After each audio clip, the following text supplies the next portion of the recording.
এখানে আসার পরে আমাদের এই বাংলাদেশের একজন বরেণ্য আলেম আল্লামা দেলোয়ার হোসেন সাইদি হুজুর উনি মারা গেছে। উনি মারা যাওয়ার পরে উনার একটা ভিডিও আমি শেয়ার করছি। উনার ভিডিওতে আমি লিখছি, হে আল্লাহ, হুজুরকে জান্নাতের উচ্চ মাকাম দান করুন।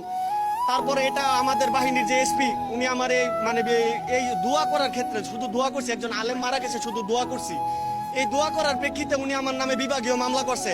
এই পুলিশ বাহিনী আর পুলিশ বাহিনী রাখছে না, আমাদের অধীনে যারা আছে, আইজি থেকে শুরু করে, কমিশনার থেকে শুরু করে, ডিআইজি থেকে শুরু করে, এসপি থেকে শুরু করে যারা আছে, তারা আমাদেরকে গোলাম বানাইছে। আওয়ামী লীগের গোলাম, শেখ হাসিনার গোলাম। পুলিশ বাহিনীর পোশাক আর রাখে নাই, পুলিশ বাহিনীর পোশাক বিক্রি করে দিছে শেখ হাসিনার কাছে।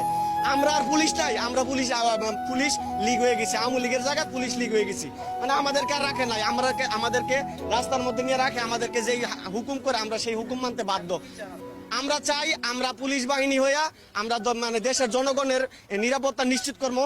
এই পুলিশ বাহিনীর চাকরি করে আমরা মানে ভালো কিছু করতে চাই। মানুষ যাতে আমাদেরকে বলে যে না, এটা পুলিশ বাহিনী, আমাদেরকে দেখলে যাতে গালি না দেয়, আমাদেরকে যাতে দেখলে ইজ্জত করে, তাদেরকে যাতে আমরা সর্বোচ্চ সেবাটা দিতে পারি, তারা আমাদেরকে যেটা আশা করে এটা যাতে আমরা দিতে পারি। আমরা নিজ উদ্যোগে মানুষের খেদমত করতে চাই।